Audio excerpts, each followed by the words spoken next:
Bonjour à toutes et à tous les amis, c'est Dark Alpha, j'espère que vous allez bien. On se retrouve aujourd'hui dans notre nouvelle vidéo sur Clash of Clans. Aujourd'hui, il faut que je vous montre absolument des gameplays de guerre de clans que nous avons fait. Même si je n'étais pas dans cette GDC, je tenais à vous les montrer. Pour le moment, on est donc dans une guerre de clans contre un clan, je crois c'est un clan allemand, voilà, donc un clan allemand. Nous avons effectué 22 attaques. Et nous avons réussi à collecter 36 étoiles. Pour le moment, nous avons encore de grosses attaques. On a encore 4 attaques TH11, une attaque TH10 et après encore une petite attaque, deux petites attaques encore pour les HDV un peu plus bas. Mais comme vous pouvez le voir, on a commencé à raser, donc tout le bas est rasé. On a le 2 qui est rasé, le 1 qui était 2 stars. Donc voilà, franchement, on a commencé à faire de bonnes attaques. Donc on va direct partir avec un premier gameplay de Damien, donc qui est le premier de notre clan, du moins dans cette GDC donc il nous fait un bouliste spam, donc voilà, il met 5 boulistes de guérisseuses, 5 boulistes de guérisseuses sur les extrémités du village, comme vous pouvez le voir. Le sort de saut pour aller passer la première couche de mur. Le restant des boulistes avec les guérisseuses ainsi que tous les héros. Alors me demandez pas pourquoi le grand gardien est en aérien, je ne sais pas pourquoi. Le premier sort de rage qui est mis pour faire vraiment un maximum de dégâts pour clean le plus rapidement possible. Le deuxième saut pour aller au milieu du village, donc voilà, les héros ainsi que les boulistes se rendent au milieu. Un sort de gel pour friser une TDE, un arc X et l'artilleur. Le pouvoir du grand gardien pour pas que le bébé dragon fasse trop mal le temps que la reine le kill. Donc voilà, l'HDV voilà, qui est pris. Donc sur les côtés, bon, les boulistes n'ont pas tenu très longtemps vis-à-vis des défenses, puisque le golem était déjà mort. Donc voilà, les deux arcs restants focus le grand gardien et la reine, donc qui vont bientôt tuer voilà, les deux arcs restants. Donc voilà, le deuxième arc qui est mort, le grand gardien qui a vraiment genre un pixel de vie. Le pouvoir de la reine qui est utilisé pour kill la reine adverse. Il lui reste encore un bébé dragon et une gargouille, je pense qu'il va clean pardon, excusez-moi, à chaque fois je me plante. Clean pour la fin de cette attaque. Donc voilà, le premier bébé dragon qui est, le bébé dragon qui est déposé pour clean la TDA et pour faire toujours un maximum de pourcentage. Nous sommes en guerre de clan, je vous le rappelle, donc plus de pourcentage on fait sur les villages, plus c'est intéressant. Donc voilà, la gargouille pour clean la fin, le sort de speed sur le bébé dragon, je ne sais pas vraiment à quoi il servait. Bref, il lui reste toujours un sort de poison qu'il ne va pas utiliser, il me semble qu'il ne va pas l'utiliser lors de cette attaque. Alors ne me demandez pas pourquoi il en a fait un s'il ne l'a pas utilisé, j'en sais rien, peut-être qu'il voulait mettre sur le château de clan mais qu'il n'a pas eu le temps. Donc voilà, l'attaque qui se termine, donc bon là il y a un petit archer, 2-3 petits archers qui tapent les murs, donc ils vont se faire tuer juste derrière par une Tesla, donc pas gênant, que je ne vous le montre pas. Donc voilà, on a un gameplay de Moumous notamment sur un HDV 10, alors c'est un gameplay en bouliste sorcière, c'est une compo HDV 11. Je voulais vous demander si vous avez des compos, donc pareil, bouliste sorcière pour HDV 10 ou pour HDV 9, j'aimerais bien que vous la fassiez partager en commentaire ou que vous me la disiez tout simplement en message privé YouTube ou comme vous pouvez, dans les commentaires si j'arrive à vous lire, machin, je verrai bien. Donc voilà, il commence par 3 boulistes de guérisse sur les extrémités du village, tout simplement pour bien funnel, pour que son commando, pour que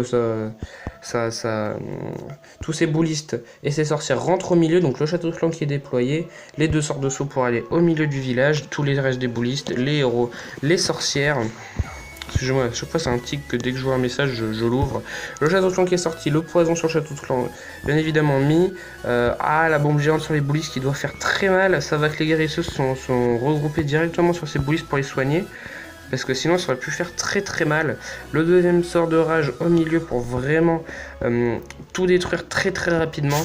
Donc ce qui est vraiment plaisant avec cette composition, excusez-moi, ce qui est vraiment plaisant, donc je disais avec cette composition, c'est que même vous avez encore des troupes qui font tout le tour du village et vous avez des troupes qui sont au milieu. Donc pour clean la fin d'une base, c'est quand même très intéressant. Donc comme vous pouvez le voir, donc voilà, comme je vous disais, il y a toujours des troupes sur les côtés, des troupes au milieu, des troupes encore, la reine en l'occurrence sur le côté là. C'est vraiment passé assez large. Cette composition, franchement, vous pouvez la reproduire les yeux fermés, comme dirait Suboflan.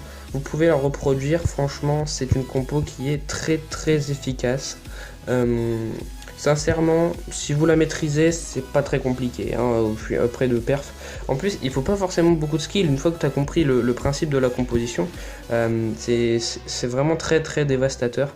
Donc, bien évidemment, avant de les mettre en garde, avant d'utiliser cette compo en garde-clan, entraînez-vous en défi notamment. Donc voilà. Je vais vous montrer donc une attaque TH9 que nous avons fait. Alors, qu'est-ce que je peux vous montrer? Un perfect peut-être. Pouf pouf pouf, qu'est-ce qu'on a là? On a Joe City, tiens, d'ailleurs, qui perce le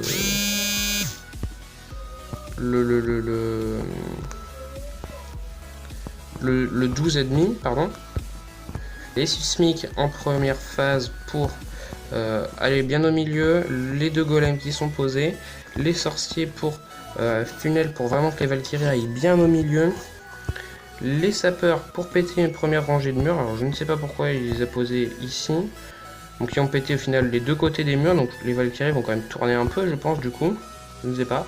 Premier sort d'orage déployé, donc le PK, le château de clan qui commence à sortir, je pense que voilà, donc les héros qui sont déployés également, les Valkyries donc qui tournent forcément, je m'y attendais un peu vu comment il avait funnel.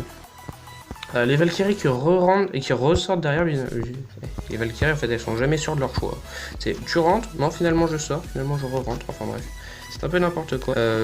Désolé, petit problème de record.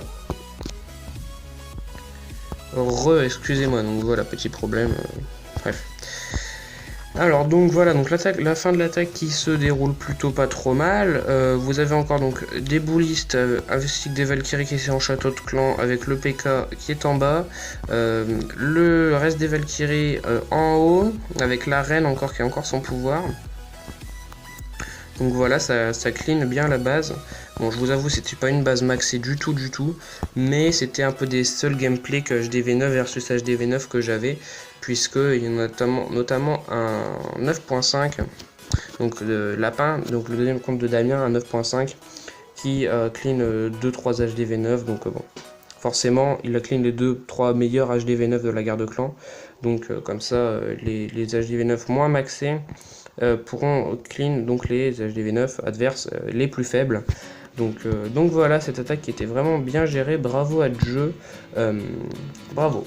Et donc je tenais vraiment à vous montrer un gameplay que je trouve phénoménal, c'est donc Eddie donc Eddie, un HDV11 qui attaque donc un autre HDV11, bon je vous l'avoue, sa base n'est pas maxée totalement au niveau des murs, mais on s'en fout, parce qu'il attaque en aérien. Enfin, il fait une première partie terrestre et une deuxième partie aérien.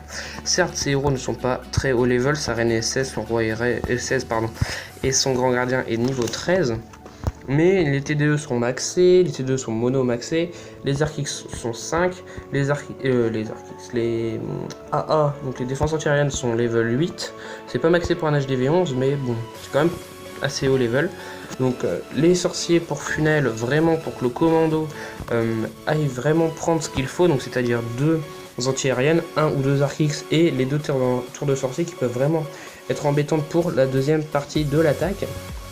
Donc les boulistes qui sont posés avec les héros, le restant des sorciers, le château de clan donc avec un golem à l'intérieur, le château de clan défensif donc adverse qui sort, nous avons donc un molosse avec un sorcier et un archer, le pouvoir du warden qui a été déclenché donc pour vraiment que le golem perde pas trop de vie, ne meurt pas assez rapidement, trop précipitamment, excusez-moi, donc le poison sur les roquets de lave pour que le molosse vraiment fasse pas beaucoup de dégâts. Donc voilà, la P1 qui est terminée, il commence à lancer sa P2, donc avec 2 molosses pour la première anti-aérienne, un molosse sur la dernière, les ballons en ligne derrière, les sorts de speed qui vont, je pense, pas trop tarder, voilà, être posé, premier sort de speed posé, deuxième sort de speed sur les extrémités, le troisième au milieu qui était posé, le quatrième vraiment sur les TDE, pour vraiment que les ballons aillent bien au milieu. Un sort de clone aussi, c'est rare qu'on voit un sort de clone, mais franchement ce sort vraiment les amis peut être dévastateur si vous l'utilisez bien. Donc là comme vous pouvez le voir, il a cloné 5-6 ballons, ce qui lui permettait non pas d'avoir 20 ballons mais d'en avoir 26-27. Franchement sur une attaque ça change pas mal, même si un sort de clone prend 2 places, enfin 2 places de sort rose, 4 places de sort noir. Ça prend beaucoup, mais ça vous permet d'avoir plus de troupes. Donc ça peut être utile également dans ce genre d'attaque. Donc comme vous pouvez le voir, il lui reste encore 2 ballons qu'il a posés pour aider à clean le reste de la base. Un bébé dragon, donc voilà, également pour aider à clean. Pas mal de roquets de lave qui restaient vis-à-vis des 3 molosses qu'il avait posés. Voilà, c'est pas une tour de sorcier et une TDA sur un groupe de 5-6 ballons maxés qui oui, donc 5-6 ballons maxés qui vont faire la différence. Donc voilà un beau gameplay de Eggy. Bravo à toi mec. Selon moi c'est une base, bon certes pas maxée au niveau des défenses, mais des murs pardon, mais une base quand même assez compliquée à perf. Sincèrement bravo à toi, chapeau. Voilà, j'espère que cette petite vidéo vous aura plu, vous montrant donc des gameplays de garde-coin que nous avons réalisés. N'hésitez pas à vous abonner, à lâcher un like et à commenter si ça vous a plu. C'était Dark Alpha, bye tout le monde.